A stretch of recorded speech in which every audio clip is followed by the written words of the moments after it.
My name's Patrick Malcolm. I'm a senior partner at GFM Wealth. Gives me great pleasure to have Arvid Struyman and Nikki Thomas from Magellan here today. This is 6 months after we got to catch up with Hamish Douglas to talk about the Magellan Global Fund. As everyone is well aware, Hamish is on a period of personal leave at the moment. From what we understand, he's doing quite well, and we wish him all the very best.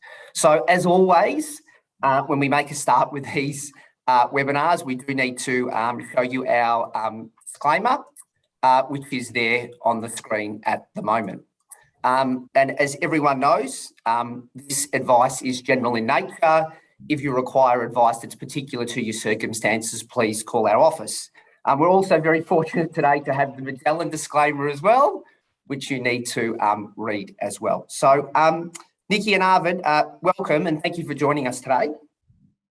A pleasure to be here. Thanks for the invite. Thank you. Thanks. Now, look, I need to poke a little bit of fun at Sydney weather, being a Melburnian. Arvid, it looks like you've got some blue skies there and it's finally stopped raining in Sydney, which is good. Yeah, it's fantastic, actually. I finally get to go outside and enjoy the place. You might get a weekend. Yeah, hopefully, yeah. Good. Now, we're going to get straight into things, guys. So it goes without saying that a lot has happened in markets in the current calendar year. So just to sort of, could you set the scene for us, Arvid? And I'm going to reference a presentation from March where you spoke about sort of extreme market valuations and this well-known indicator called the Buffett indicator. Have your views sort of changed in the last couple of months, or are you still sort of maintaining the status quo? Yeah, sure thing. I think a lot has happened. I might just quickly talk about what has happened because it's really important to understand where markets may actually go. So I think there's three broad things which have happened from a macro perspective so far this year. Interest rates rising, Russia's invasion of Ukraine, which of course we can't miss on the TV, and the resurgence, I would say, of COVID in China. So let me just talk quickly about each of those. So in terms of interest rates have been rising, and what I would characterize as being happening is that the Federal Reserve, which of course is the America's Reserve Bank of Australia, they essentially said we're going to bring forward the interest rate hikes, and they didn't really say that the end point was changing. All they said was going to happen sooner. So I think what you saw in January was really this repricing of the path of interest rates, so to speak, and that really meant that interest rates really moved higher. And I think what the Federal Reserve was really trying to do with respect to inflation, I'm sure we're going to talk about inflation, was that inflation's high, and they said, well, maybe we're behind the curve, which is code for maybe we should have had interest rates higher, and they're really trying to catch up. So they were in the process of catching up to where interest rates should be, and I think that was the movement in interest rates that you saw. Was really the Federal Reserve saying, hey, we're not going to be so far behind, we're going to start catching up. The second thing is the Russia's invasion of Ukraine, and obviously this has had a large human toll, but in terms of financial markets, I think it's done two things. Firstly, what it's done is that it's increased the prices of some key commodities, of which energy is one, and we're feeling that, and that's contributing to inflation. But the second is that it's also slowing growth, okay, particularly in Europe, and maybe we'll talk about where we do like, what regions we do like the growth prospects for. But in terms of Europe, I think the growth outlook sort of softened a bit. The third one I'd say here is the re-emergence of COVID in China, and I always tell people that, you know, they ask me, so are they going to loosen the lockdown restrictions? And I say, hey, you know what, Xi Jinping, he's going to be air quote re-elected later this year. The last thing he wants to do is admit that his policy of zero COVID is wrong, okay, before this re-election. So I think that zero COVID is going to stay around. Therefore, this slower growth in China is probably going to stick around for the rest of this year. But in terms of what you referenced in terms of market valuations, you can see in front of you that indicator which you referenced before, which is the ratio of the value of equities in America to American GDP, okay? And that is the ratio which has really increased over the past couple of years. You can see it's increased by around 100% of GDP, which of course is a very large number. And that's driving a lot of, I would say, consumption, okay? Because there's a wealth effect here. People are wealthier, so they're consuming a lot more, but it also is hiding some of these pockets of overvaluation. And when I showed that chart, Patrick, that was a couple of months ago now, there's obviously a lot which has happened in the markets, and that's why I wanted to show that right-hand chart. I think that's an alternative way you can look at valuations in the market. I think a lot of people look at the PE ratio or price to earnings ratio, where you compare the company's share price and divide it by its earnings or its profits, and that's a very quick earnings or valuation measure. What we've done there is we've adjusted that measure, which is a popular measure, by interest rates, because as we all know, if interest rates go down, then you can support higher valuations. So if we strip that impact of higher interest rates out, what you see is that we are at, on average, what you can see is that the US market is not overvalued like it was in the late 1990s, but so maybe it's fairly valued, maybe that line is kind of at the average, but you can see that that line does drop every now and again quite precipitously, okay? And that's when something bad happens. And there's a lot of things that we can worry about at the moment. I think a lot of the risks that investors should be worrying about and thinking about are hiding in plain sight. Inflation, I'm sure we'll talk about. Interest rates, which is kind of associated with inflation. We've talked about the geopolitics, and we've talked about China growth and all that sort of stuff. So I do think that markets, there was more overvaluation or broader overvaluation to begin the year, but even though the market's down only 14% or so, there's been a big change in the guts of the market, so to speak. So I would say that the pockets of overvaluation have reduced somewhat. You can see some parts of the market have really declined, but there are still areas of relative overvaluation. So I'd say that when you ask Patrick what's changed, I'd say that the broad environment is and the risks which are hiding in plain sight is still there. The overvaluation has become less broad based, I would say. Okay. Yeah. I find these charts fascinating, Arvid, because this is why it's such a challenging environment, because the chart on the left suggests that the share market's extraordinarily expensive, whereas the chart on the right perhaps doesn't suggest that quite as much, does it? Yeah, well, I think the chart on the right, what it's telling you is that things aren't extraordinarily expensive like they were in the TMT or .com boom, okay, which was just an extraordinary period. But it does tell you that there are potential risks around the corner here, and markets do jump around and can be volatile, and you can see some of that volatility there. When you get into the guts of the market, it's kind of hard to show that in one chart, by the way, the guts of the market and how that's changing. But there is a little bit of overvaluation which has come out. But the wealth effect of all of these very high equity prices and house prices, that's still there. And I think that is propping up the consumer, to be honest. Yeah. Arvid, I used to go through a stage where I used to count the number of times in an appointment where I used a particular word. I was counting Trump for a long time. Then COVID. I think I'm going to be counting inflation for quite a while now. But anyway, Yeah. Nikki, thank you for joining us today. Pleasure, Patrick. Thanks for having me. No worries. Now, you've recently returned to Magellan, and I was fortunate enough to go to a researcher sort of session in the city, and you got to tell your story about sort of when you were originally at Magellan and your departure from Magellan and your return to Magellan. And I find the story quite endearing. The world of finance can be quite a cynical one, and I think it's quite a nice story. So could you please tell our listeners or viewers about your story with Magellan? Yes, no problem, Patrick. So I guess I have a simple philosophy, and that is that you should always feel like you want to skip to work.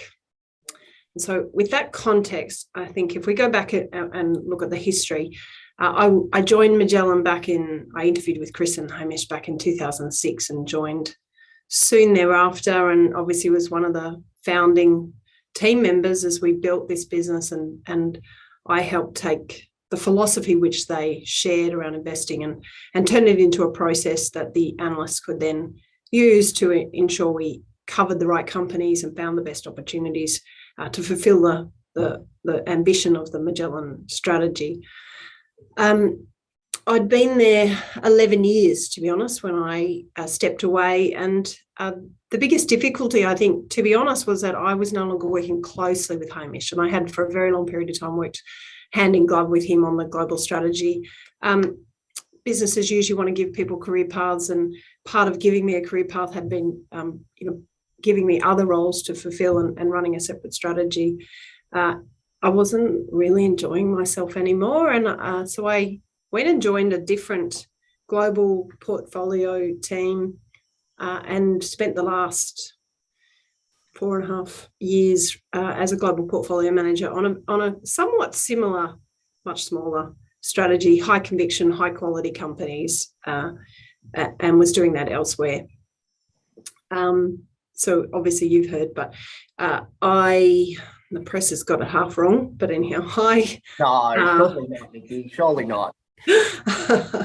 I have always kept in touch with Hamish. Obviously, we had a very good relationship, and I'd reached out to him to wish him Merry Christmas, and actually to say, look, I think the press have been dealing you a pretty bad set of, articles and so forth, and so I've always got your back. I think sometimes it's nice to tell people that you're here for them and you support them when they're when the public face of what's being said is nasty and often untrue. At the same time, I wasn't working. I'd stepped away from the other strategy, and I'd been lucky enough to have some brokers give me free research, and I'd kept my Bloomberg license. So I was still looking at markets every morning. It's very hard to switch off when you're passionate about this job. And so as a result, while wishing him Merry Christmas, I did challenge him on a couple of stocks. I don't think you should own this. I think you should own that. And bless him, he came back and we engaged. And it was a written conversation back and forth between us, debating stocks and talking stock ideas. And it led over the subsequent few weeks, really. And it didn't take that long. And Hamish reached out and said, I'd love you to come back and do this with me. Would you think about it? So we fleshed that out. I didn't want to end up in a place where I wasn't skipping to work. So obviously we made sure that the structure of what I was going to be doing was going to be about working with him specifically on the global strategy and how that would work. I said yes. It just seemed like the perfect opportunity for where I was and where I was at and what Hamish was looking for. I think we both believed I could bring something back to Magellan that would be valuable. So that's how I end up back here.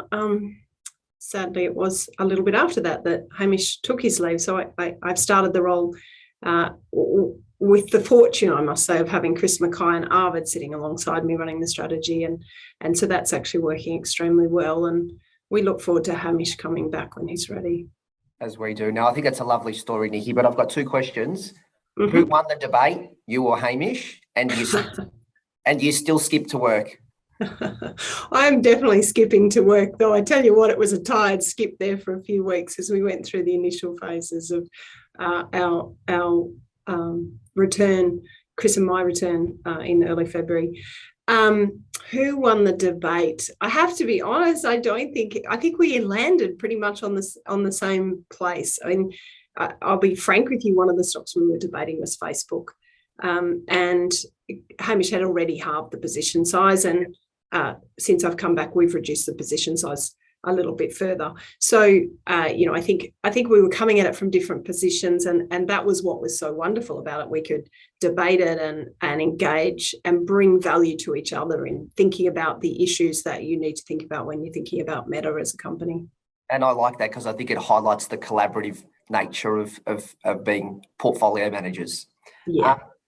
Arvid, when we caught up with Hamish in December, we spoke about inflation and the potential for interest rate increases and how that will play out. As I mentioned before, it's certainly the buzzword at the moment. Inflation's getting spoken about a lot. It's obviously playing through the system in the US and has started to play through the system here with our annualised inflation being 5.1% for the 12 months ended 31 March. Can you talk us through what is actually happening with inflation in the US? Yeah, sure thing, Patrick. When I think about inflation, I think that there's been four broad things that have pushed up inflation. And the key point, I guess the punchline up front, is that these are not ongoing things. They are things which should have a temporary impact. It's just that inflation is being less transitory than what people thought because the new ones keep appearing, okay? And I'll tell you what these four are. The first one was, let's call it COVID version 1.0, which was when these global supply chains started to get tangled, okay? And of course, that meant that there was inflationary pressure. Now, if that was the only thing which had happened, then I think that we wouldn't be talking about inflation as much. But there was The next thing, which was the reopening, which of course happened, and there was this massive surge in demand and people buying loads of stuff because, quite frankly, they could get out of their house. And in America, you've got to remember that the American government gave the households loads of money, okay, while they were locked down, okay, to stimulate the economy. So you had people with loads of money now able to spend it. And that was the second thing, which just added on more inflationary pressures. But then there was another thing, which was Russia's invasion of Ukraine, which of course pushed up commodity prices, most notably energy, which is gas prices. As we know, they're quite high at the moment. So that's number three, and you can see we're just layering up all of these pressures.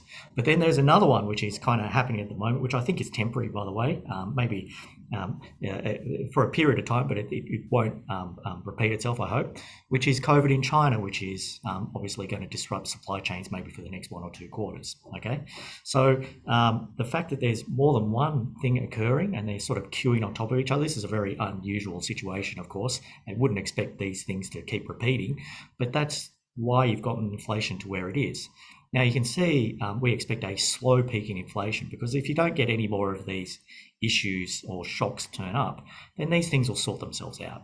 Okay, and so we think that inflation will slowly peak, and I don't think it's going to drop off a cliff because some of these pressures, they've got a bit of momentum about it, but we all know about that, so I think it's this slow peak. Predicting the exact trajectory of inflation, I think, is kind of hard because we've got a bunch of these issues which are arranged around the question mark in the middle of the screen, because there are a lot of things here which you can't get that high conviction on what's going to happen. Like, I think you can, what they're doing, but it's hard to predict when their effect on inflation will end and how much impact that'll have. So I think that inflation is likely to slowly peak, and in America at the moment it's 8.5%. It's worse than it is in Australia, 8.5%. More recently, that was driven by gas prices, of course.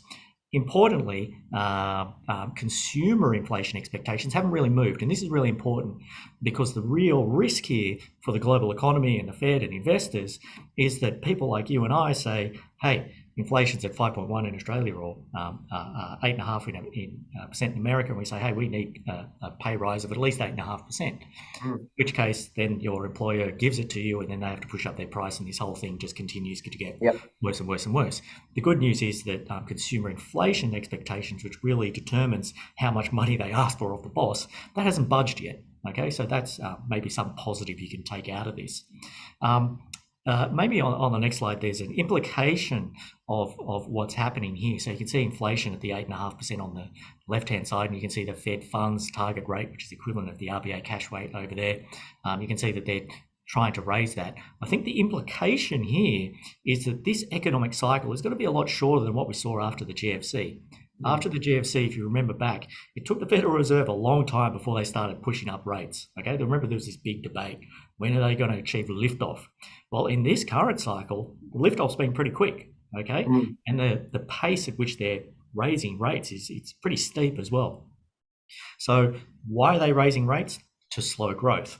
Okay, so growth will slow, and the fact that they're doing it relatively quickly, I think that you're probably going to see that occur quicker than you saw in a normal cycle, okay, going back in history. Okay, so this expansion, it's been an unusual time in the past, let's call it 2.5 years, but I think that the Federal Reserve is reacting to these higher inflation rates for the reasons I explained, and this cycle, I think we're going to start to see eventually the economy start to slow and inflation pressures start to slow as well. So I need to just to pick up on something, Arvid, that's been in the press sort of this morning around what happened in the markets overnight. We're not going to be too worried about what happens in share markets on a daily basis, but the discussion this morning is around fears of stagflation, which is obviously high interest rates with low growth. Is that something that concerns you?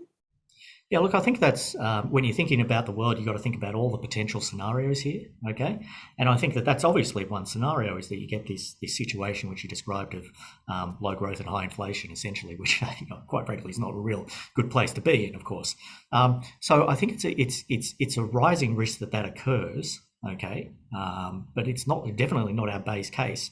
And here's the thing I'd say about markets is when there's uncertainty, people talk more about the really bad outcomes, okay? Because people are more fearful in periods of uncertainty. And I think that's just a natural human reaction. So I think that this talk of this stagflationary environment, that talk's been around for a long time, of course, but I think it's getting more. Maybe you should start counting the number of times people talk about Maybe stagflation. Yeah. Yeah, but it's definitely not our base case. I call it a much lower probability, but I think people are talking about it because it's a bit of an uncertain and volatile time. Understood. Now, Nikki, China I find fascinating at the moment. There's some very, very smart people that had some very strong views on strong allocations to China, and that's reversed a lot over the last couple of years. Magellan had as much as 25% of the portfolio in March 2020, and that's reduced quite considerably. Can you talk us through how you view China as an investment destination at the moment? Yeah. Absolutely. So let me start with a bit of a historic framework. So let's go way back to 2001. China, after 15 years of negotiations, was finally allowed into the WTO. And I think for most people around the world, over the ensuing decade plus, we believe that had been a stepping stone to bringing China closer to us, closer to a democracy-style government, closer to free markets, and certainly closer to the sort of wealth that we see in developed markets. So there was a pathway which was believed to have been put in train that would bring China to being a very wealthy, very developed, open economy that would be playing alongside of us. And so I think. And if you go back to, I guess, the start of the Magellan strategy in 2007, that strategy was seeded with Yum Brands in the portfolio, and Yum Brands was all about the emerging Chinese consumer and the emerging middle class that was coming with urbanisation in that country, and was very leveraged to that and had an extraordinary good Chinese business. So we had real conviction about that, and we actually saw phenomenal growth in that business, but also in China as they went down that path and really brought the masses much closer to the middle class and out of poverty. That thesis, I guess, has been the backdrop for many people who've had exposure to China over the last little while. And I think the other fascinating piece that's happened as China evolved was China, as it came into a more modern society, did that without the incumbency of some of the things that we've always had in the Western world. So a really easy example of that is shopping centres. Big shopping malls have been part of our lives and Americans' lives for decades. We all went out to shop. Chinese people didn't have big shopping malls. They were building cities at a rapid rate, but they didn't build them with big shopping malls. And those that they did build, I remember walking around and they were just deathly quiet. So the way this economy emerged onto a higher income platform came about somewhat differently. And things like having the internet straight away meant that online shopping is a much bigger part of the Chinese shopping story than it was in the Western world because of that accident of history and how it emerged. If you think back to what was going on just a couple of years ago, obviously we could see these highly competitive, highly advantaged companies like Alibaba and Tencent, who were private companies operating inside of China and had won the day, I guess at the time, were incredibly advantaged and doing exceptionally well as they rode that very strong growth. They always had very, very large populations to serve. A lot's changed. A lot's changed just in 2 years. And I think one of the things that's really jumped out has been that the fact that Xi Jinping has moved China much more towards a controlled economy. He's bringing control back to the central government and to state-owned. He has put in place regulations that is breaking down some of the barriers to entry and devolving some of the competitive advantages of businesses like Alibaba and Tencent to, I guess, take away some of the power that those private enterprises had built. China have chosen to do things like tell those large companies that they must direct investments to social agendas. So suddenly, what we would expect as a Western investor in a company that can direct its capital and deliver you very high returns on capital and justify that, suddenly don't have full control of what they're allowed to do and how they are supposed to operate. So much increased competitive activity in the markets, particularly around that e-commerce space, heightened level of regulatory activity by the central government in taking back a level of control from private enterprise.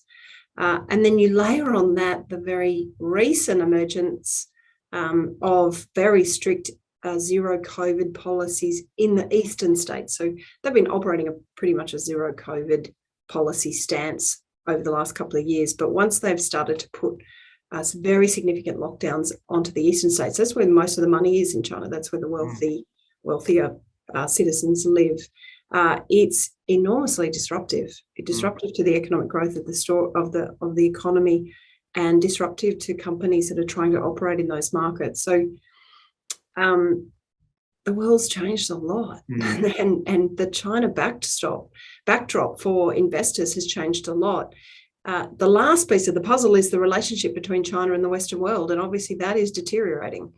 It deteriorated a lot. You mentioned talking about Trump, so Trump obviously was a part of that deterioration, but the Russian war and China's stance around that has complicated things. So the geopolitics here are also somewhat more complicated, and that's making it complicated to have conviction around the regulations being supportive of you as a Western investor into this economy via VA structures or via US listed Chinese businesses. So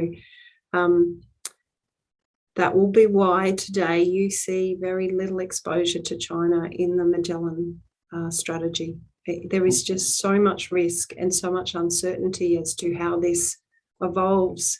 It doesn't make sense in this high conviction portfolio for us to have major exposure to it. Thank you, Nikki. It does seem to be a very uncertain investment destination. Arvid, very quickly, Magellan has an unbelievable track record of protecting capital in down markets, and it's certainly one of the reasons why we love it as an investment, and it is a staple in our clients' portfolios. But that didn't happen in the quarter ended the 31st of March, and there were some interesting market dynamics for why that occurred. So can you talk us through the underperformance for the March quarter for the fund? Yeah, sure thing, Patrick. I think there's a couple here which I would really highlight, and they really dovetail onto some of the issues which I talked about earlier. The first one I would note is has to do with Russia's invasion of Ukraine. Okay, and I mentioned earlier that this is disrupting supply lines. Okay, and you got to ask, well, what actually comes out of Russia/Ukraine, and maybe also Belarus. And one important thing, of course, that comes out of Russia is oil. Okay, and energy products. And whenever you get into a period of heightened geopolitical tension, you always see the oil price rise. Okay, because people start to worry about whether they can actually get it in the future, so they start to buy it sooner. Okay, and that pushes up the price. But in this case, you're also potentially actually seeing less supply of oil coming on. And I would say oil and natural gas or energy products in general. So if you think about the headlines which are coming out of Western Europe, and they're debating, how much of the Russian energy product should we actually allow and should we purchase. So that, for all intents and purposes, leads to higher prices of energy. Oil's most notable. We see that every time we drive the car. Okay, and the Magellan Global portfolio, it does not invest in energy or materials companies. Okay, and the reason, of course, as you probably all know, is because those, if you're a producer of those commodities, you typically are not in control of the price. Okay, you're a price taker instead of a price maker, so to speak. Okay, and so we don't participate in that part of the market. And every now and again, that part of the market takes off, like it did over the past quarter. But look, if you just look at the chart of the oil price, it goes up and it comes down as well. Okay, so we're not so worried about that part. It causes a bit bit of underperformance every now and again, particularly if it's not just oil, it's also some commodities, because remember, there's a lot of commodities which come out of Russia and Ukraine. But from a medium to longer term perspective, it doesn't really bother us at all. Okay, so that would be it's interesting when you look at the composition. I know we're talking about international shares here, but for the quarter ended March, the Australian market made a slight positive return, but that positive return was only by virtue of our very large exposure to resources and commodities. Yeah, that's you said exactly what the point I'm trying to illustrate here. Yep. The second thing I think is the rate, the interest rates which are rising, and that you've got to remember that the reason why they're rising is because the Federal Reserve is saying, hey, we're going to start to lift our own policy rate. We're also going to start shrinking the balance sheet. Now, that doesn't happen very often when the Federal Reserve says we're going to start hiking rates. And of course, in our own country here, where we hiked rates this week, that was the first time in 12 or so years. Okay, so this doesn't happen very often. But you've got to remember that the Federal Reserve, as Nikki was going to talk about, the Federal Reserve has been fueling the market, okay, with its liquidity, okay, and it's signaling that we're about to go into reverse, okay. So in that environment, investors typically are a bit more jittery, okay, because that tailwind is no longer there, and they're kind of wondering how much the headwind is going to turn up. So investors are jittery, and then you overlay that with this period in America. Companies report every quarter, okay, so every 3 months they're reporting their quarterly results. Now, this reporting season in the first quarter, it's called reporting season in the first quarter, coincided with the Federal Reserve in making people more jittery. And there are a few companies which we held, which I think are decent companies, but their earnings and their forward guidance kind of missed what people were expecting. Now, that is something which happens relatively frequently for companies in general, okay? And the thing about reporting season is that there's a whole trading industry of analysts and hedge funds who trade results, okay? So if you look at this, a normal reporting season, when a company may miss or maybe even beat, you get this outsized response in the share price. But if you overlay what happens when the Federal Reserve is making people nervous, then if you miss to the downside, it's kind of the worst time to miss from a macro perspective. Okay, so we had a few of those. There were loads of companies which did this, by the way, and missed and got punished. But we happened to have a few of those: Netflix, Starbucks, and Meta as well. But I think that they were the two things. But what I would say is that when we're talking about the quarter, Patrick, you're talking about the quarter. Absolutely, yep. This is just one quarter, okay? And yep. I think you need to look through the cycle and maybe look through the whole downturn. In April, we actually outperformed the index quite materially, and a lot of that underperformance in the first quarter, or more than half of it, was actually unwound. And so you've got to be really careful about the time periods you kind of refer to here, yep. not you, but like people when you're looking at this sort of stuff. And you really have to look at longer periods of time, because this shorter term noise can really, paint a picture which isn't kind of representative of what the whole period might look like. You sound like a financial planner at the moment, but nonetheless. Now, I want to reference the recent performance. The $64,000 question, it has been a tough couple of years for Magellan, and we've got lots of clients that have been very fortunate to be in the strategy for a long period of time, but we've also got clients that are new to the strategy. And one of the common questions we're getting at the moment, given the tougher last couple of years, is why should I continue to have my capital allocated to this investment? So could you talk to, I guess, why you think the Magellan Global Fund is still a good investment? Yeah, look, I honestly do, and I'll give you a few reasons why. So when we think about the past couple of years, I think there's been a lot of stuff which is in the rear view mirror, by the way, which is unprecedented. Okay, and that kind of, I don't think that you can assume that is going to repeat itself. And there's that old adage in your industry, of course, and mine, I guess, to a certain extent, that past returns are no indicator of future performance. If you keep looking in the rear vision mirror, you'll crash. Yeah, well, exactly. So I think that I think we all know that the past couple of years have been rather odd from a lot of perspectives. Okay, but you've got to look forward, and you say, well, what actually makes a good investor? Okay, and I think that the key thing that we do really well here is that we've got a very, very good process. Okay, and you can see some of the things which go to how we structure our investment process on the screen there. Look for quality companies, okay? I think this is kind of self-explanatory. You don't want to be in the duds, okay? You want to be in the quality companies. Maybe the duds every now and again they knock it out of the park, but on average, you kind of want to be with quality, okay? You don't want to swing for the fences here as a batsman or an investor, okay? So I think you want those advantage companies, and that's the pond we're fishing in, okay? Mm-hmm. The second thing is you've got to identify these secular growth drivers, and the way I like to describe this is you want to swim with the current, okay? No point swimming up a creek. It's better to swim down the creek, okay? Because you'll travel further if you're going with the current.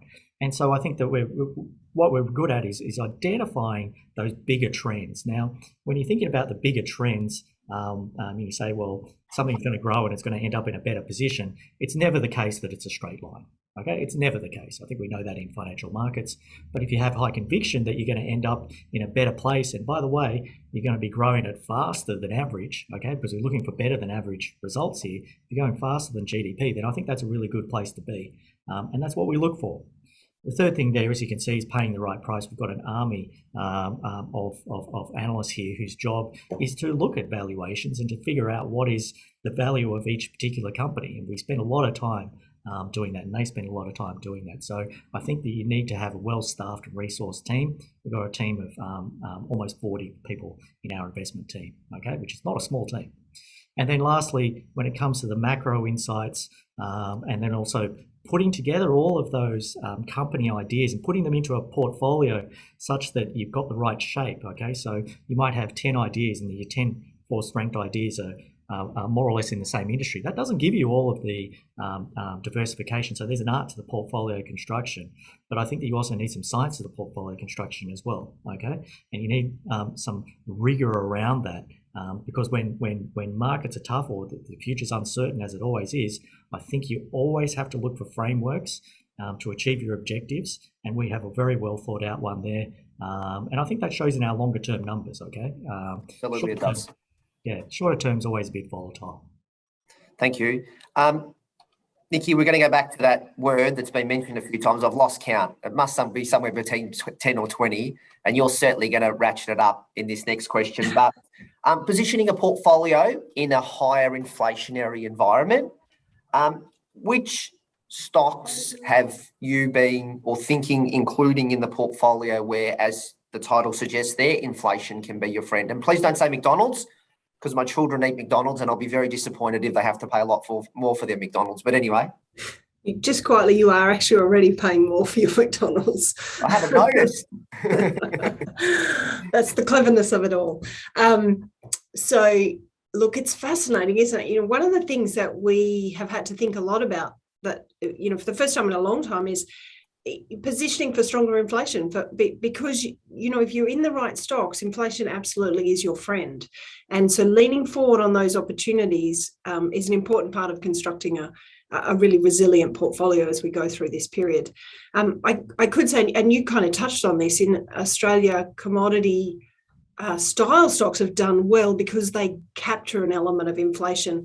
It's not a part of the market we ever play in, because these have a tendency, anything linked to commodities has a tendency to fly high and fall fast, and that sort of volatility and high risk stuff is not very Magellan-like. So we don't play in that basket, but certainly if you're very, very good and you're ahead of the market and you're precise, you can do well in a commodity style stock in an environment like this.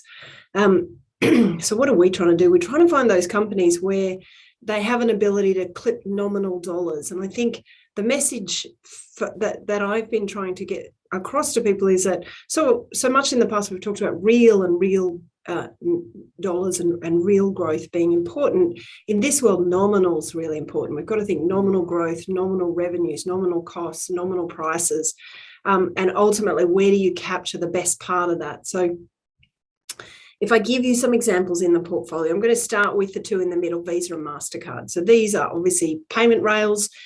They clip the ticket very slightly on everything you spend on your Visa or your MasterCard. So if you're spending more because of inflation, they make more. Their revenues are tied to inflation. They don't have a big cost structure. It's pretty much a technology. So there's not a big number of people behind this, or anywhere where you're going to see a lot of cost inflation. So you get a very, very strong flow through of inflation inside that business, and it gives you an advantage place to play when you see higher inflation. I'd also mention they are currently benefiting from the rebuild of cross-border travel, and they make a lot of money out of people traveling across borders. And so that's part of the thesis that we think is very compelling as we're looking at these businesses looking forward. You're right, McDonald's is a classic example of this, and Yum Brands, which is Taco Bell, KFC, and Pizza Hut. Now, why do these do well? It's interesting. It's actually the business model. It's the structure of these companies. So these are more than 95% franchised. So when you go into that store, you're typically dealing with some guy who's a franchisee. He's operating that store and he's having to employ the staff. I shouldn't say he or she is employing the staff, paying the bills, buying the food and the paper, and having to sell it. McDonald's or Yum sit above that, and they clip the ticket. They charge a royalty stream for the use of their brands, and that royalty stream is attached to the sales that go through those restaurants. So they don't have any of those cost burdens that the franchisee has.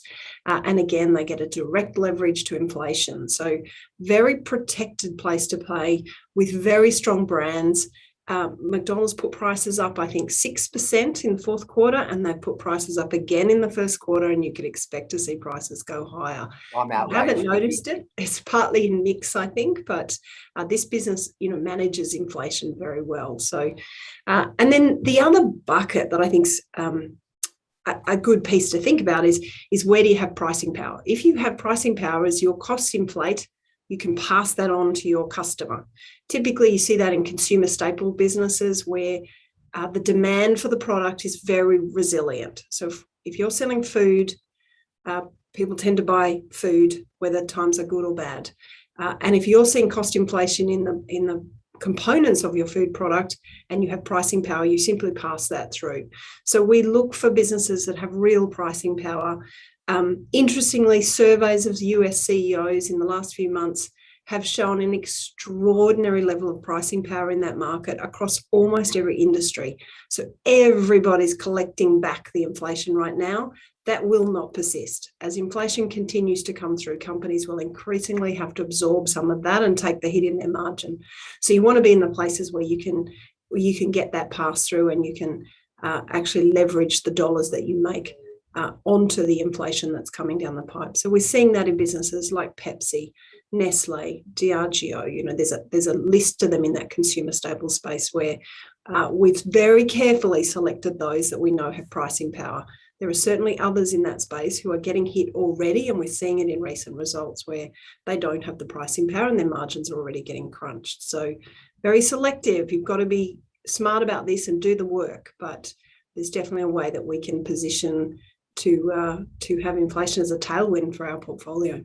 I know Paul's going to be very disappointed when he goes to KFC and gets his Pepsi as well, that there's going to be a price increase as well. But anyway, I'm sure he'll survive.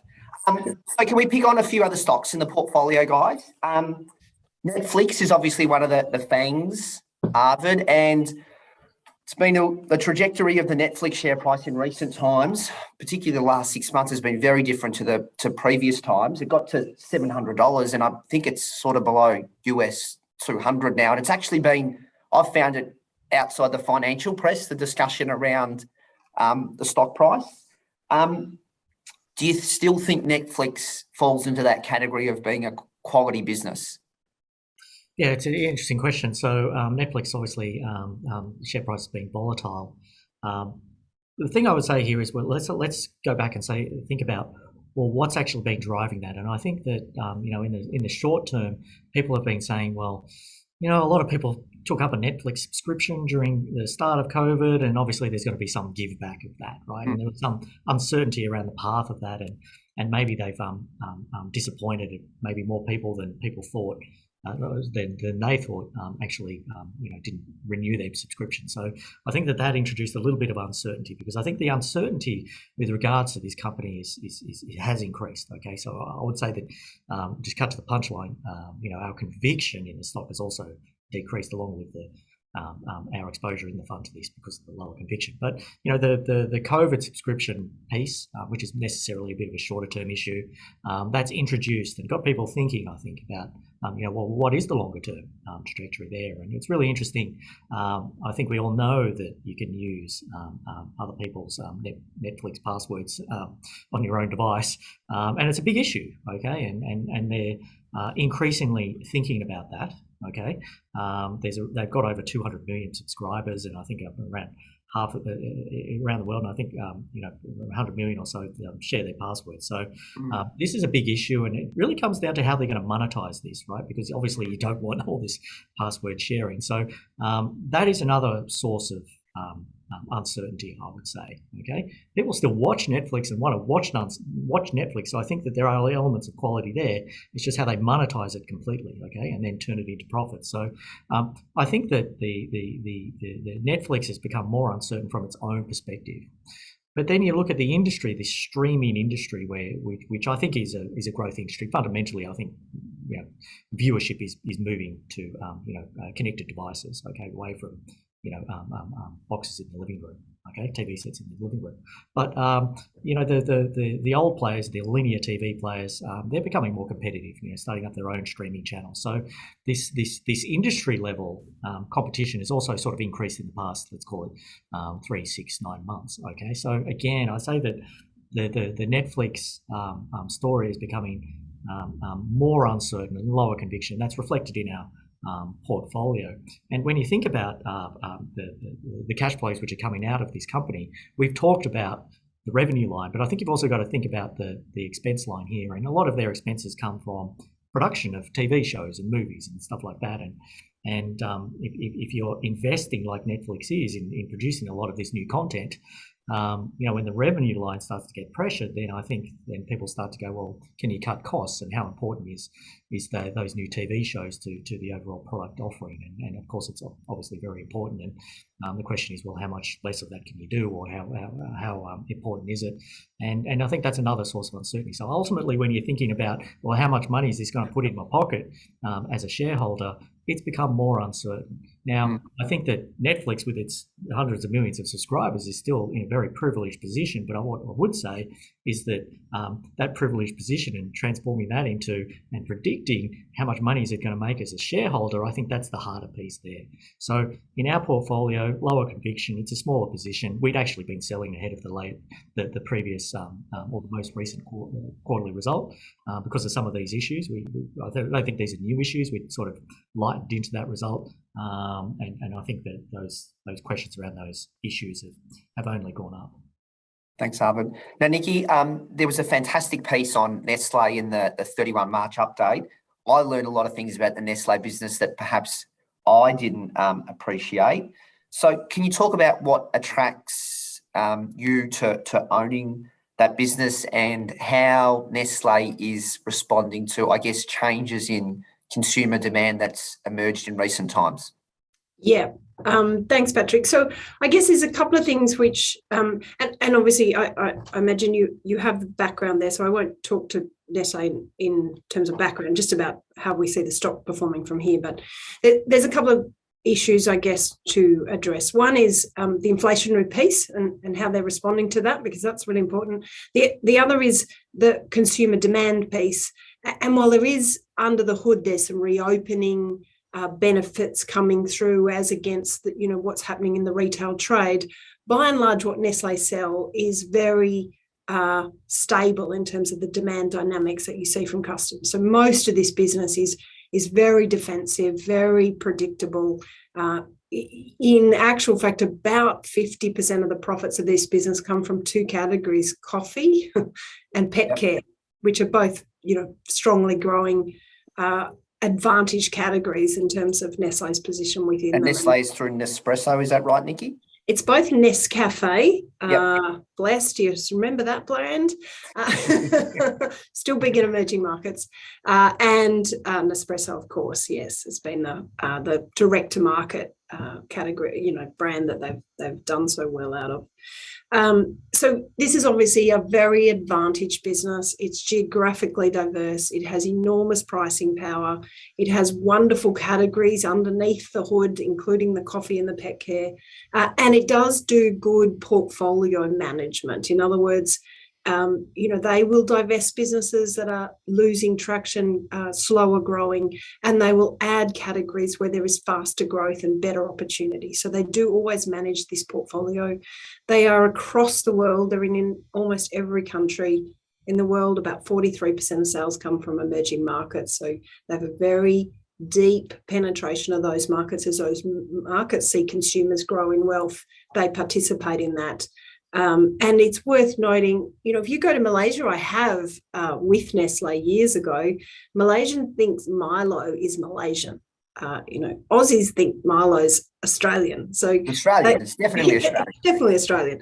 So the way they go to market is very localized. They support local economies. They behave like a local player. So they're not seen as some big external company that's not part of the local community. So extraordinarily good business. I'll give you a little snippet of insight on the recent results. Organic growth in the first quarter in this business was almost 8%.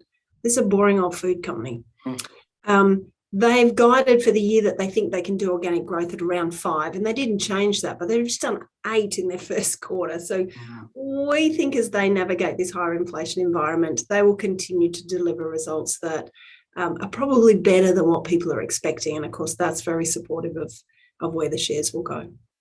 The Australian cricket captain drinks Milo. It must be Australian. It can't be anything else but Australian. But anyway, now, Nikki, last question, and I must thank you for mentioning this company's name because I wouldn't have known how to pronounce it. I would have said Diego or something. But anyway, Diageo wasn't there 31 December. I see it's in the portfolio 31 March. Just falls outside the top 10 stocks, but is one of the larger positions. Can you talk about this business? And why I find this one a little bit interesting from a Magellan perspective is if you look at the share price graph, it's quite high relative to previous times. So what attracts you to Diageo? Diageo. I love it, Patrick. Diageo.